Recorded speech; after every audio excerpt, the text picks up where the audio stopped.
மதுரை மாவட்டம் திருப்பரங்குன்றம் அருகே உள்ள நிலையூர் கண்மாய் முழு கொள்ளளவை எட்டியதால் தக்கன்குளம், அமைதி சோலை, முல்லை நகர் உள்ளிட்ட பகுதிகளில் 1500க்கும் மேற்பட்ட குடியிருப்புகளுக்குள் தண்ணீர் புகுந்துள்ளது.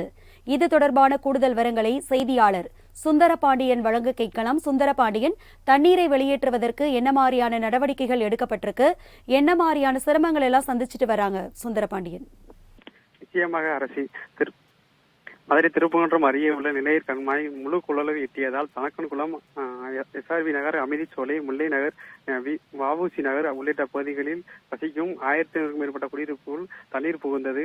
நீர்பிடிப்பு பகுதிகளில் வீடு கட்ட அனுமதித்ததால் ஆண்டுதோறும் அவதி கூறுவதாக குடியிருப்பு வாசிகள் வேதனை தெரிவித்துள்ளனர். மதுரை திருப்பரங்குன்றம் தொகுதிக்கு உட்பட்ட நிலையூர் கண்மாய் 742 ஏக்கர் பரப்பளவு கொண்ட மிகப்பெரிய கண்மாயாகும்.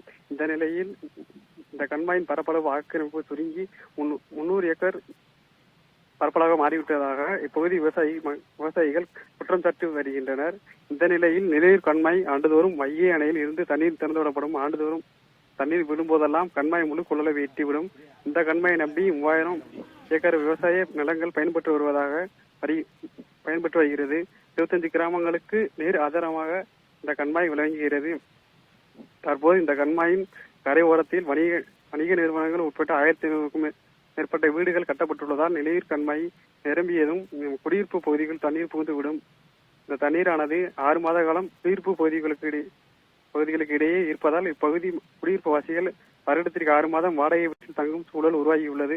குடியிருப்பு வாசிகள் தங்களது பாதிப்பு பகுதிக்குள் தண்ணீர் புகுந்து விடாமல் தடுக்க நடவடிக்கை எடுக்க வேண்டும் என மாவட்ட ஆட்சியர் மனு அளித்துள்ளனர். ஆண்டுதோறும் கண்மாயில் தண்ணீர் நிரம்புவதால் பல லட்சம் ரூபாய் செலவில் வீடு கட்டியும் வசிக்க முடியாத ஒரு சூழல் உருவாகி வருகிறது.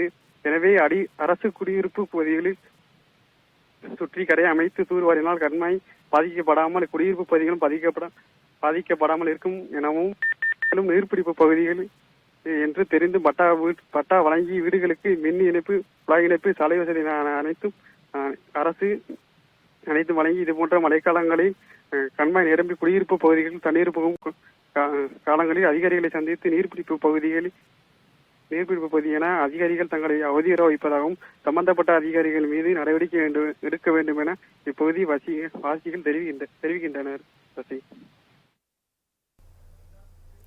விவரங்களுக்கு நன்றி சுந்தரபாண்டியன்.